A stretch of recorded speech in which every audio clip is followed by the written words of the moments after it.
Ryan Hanratty. Right now we're in the BU library and we're just looking for a student just to answer some questions about their background in globalization and see how it affects them. So follow me, we'll try to find something. Excuse me? Yep. Do you have time for some questions? Yeah, sure. What's All up? right. All right, so what's your name? Nick Johnson, Where are you from? South Boston, What year are you here? freshman. Freshman?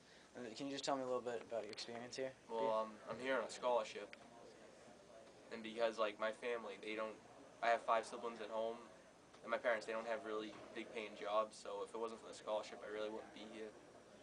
So what are your feelings on globalization? What do you mean? Like of companies, like for example Verizon, like their main base is in the United States, but their phones are being made in other countries in like Asia, and they are like trying to expand their service throughout the world so more people can have their phones. Yeah, I got Verizon. I love Verizon. Get service all over the place. And I had AT&T before, and I always had drop calls and everything. It just was bad. So ever since I got Verizon, I haven't had a drop call since. Are you for or against globalization? I'm definitely for it. In my economics class, we've been looking at it, we've been studying it, and it makes goods a lot cheaper to produce goods a lot cheaper for the corporation, and that makes goods a lot cheaper for the consumer as well. So it really good. It's really good. Yeah, this is Clarence Jones. He's a history professor at Northeastern University. So, what are your interests? Well, being a social studies professor, I really enjoy history. I enjoy other cultures. It really fascinates me, and I love traveling. I do pretty much every summer since I have summers off since I'm a professor, and I don't teach during the summer. Right. What are your views on globalism? Globalization. Well, I'm not really too fond of globalization. I mean, it's like I've taught economics before and studied it, and what I've really noticed in especially Asian countries with the lower class who work in sweatshops, they have really low pay to start with, and with globalization their pay is increased very little, whereas the wealthy class has just they've gotten tremendous raises, and it's just really unfair. And I just don't believe in that.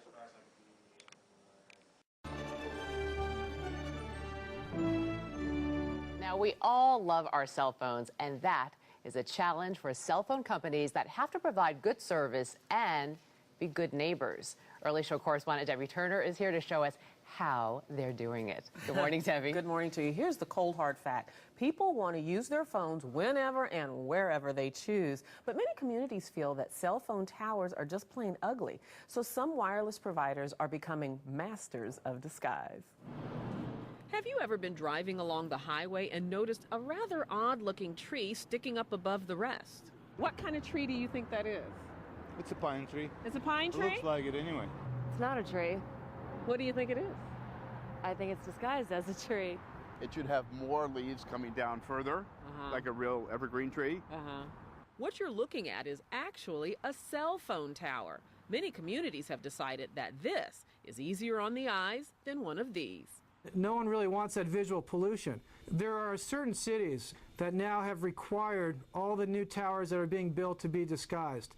Andrew Messing is the president of Larson Camouflage, a company that builds cell phone towers in a wide variety of disguises, from palm trees to water towers to flagpoles. This is one of our saguaro cacti that's going up to the Phoenix area, and the antennas are concealed inside. They're extremely realistic. People drive by them all the time and they think they're real cacti. Cell antennas are also being hidden inside all kinds of architecture, like clock towers and fake chimneys. The site very much dictates how the tower will be disguised. We've done some grain silos in the Midwest because it would look funny to have a 150-foot tall pine tree. And every antenna comes with electrical equipment, which also must be hidden. In this Colorado site, it's encased in a man-made boulder. And in Arlington, Virginia, this house has the neighborhood fooled. Door-to-door salesmen visit this house. Free newspapers are dropped off at this house. John Johnson works for Verizon Wireless, which built a house where no one is ever home. The inside is filled with the equipment needed to operate a traditional tower that sits in the backyard.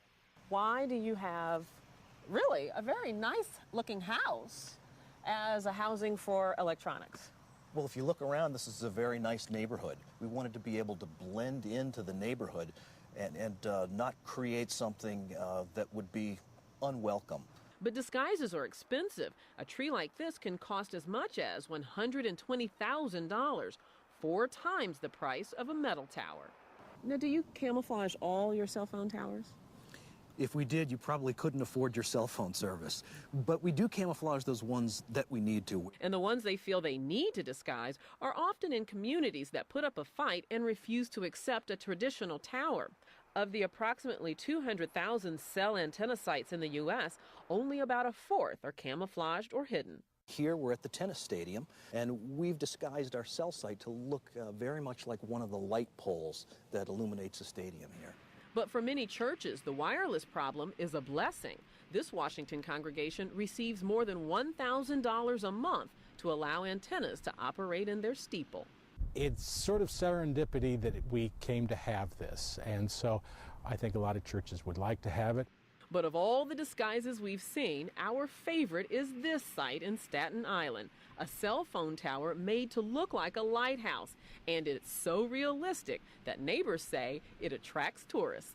They do take photos, have people that do come up, they look at it. The only giveaway is that it's miles from the ocean. It's much nicer than what it could be. I mean, would you like that instead of antennas just showing up? Oh, it's beautiful. It's outright beautiful. So what do you think about major corporations like Verizon? Verizon's interesting, although they may have good service in like these big cities in America, like New York or something. They don't really care about the middle of the country, like huge states in the middle of the country, like Nebraska, the Dakotas. Like they don't have service at all, and they're more worried about getting service in other countries instead of America, which is pretty wrong. I mean, hardworking Americans deserve to have cell phone service. But instead, they're getting no cell phone service, and their jobs being taken over by people in like India for customer service and stuff. No, I mean I'm really afraid of that stuff. Like, there's already McDonald's and Starbucks all over the place in other countries. I don't want there to be cell phone service. I mean, when I go like on vacation and stuff, like I try to escape from cell phones, and I don't want to be on business calls and stuff like that. I go on vacation. I want to be as far away from my world as possible. Not that I can be like contacted within seconds. I mean, that's just fear of mine. I don't like it. I'm not a fan of globalization.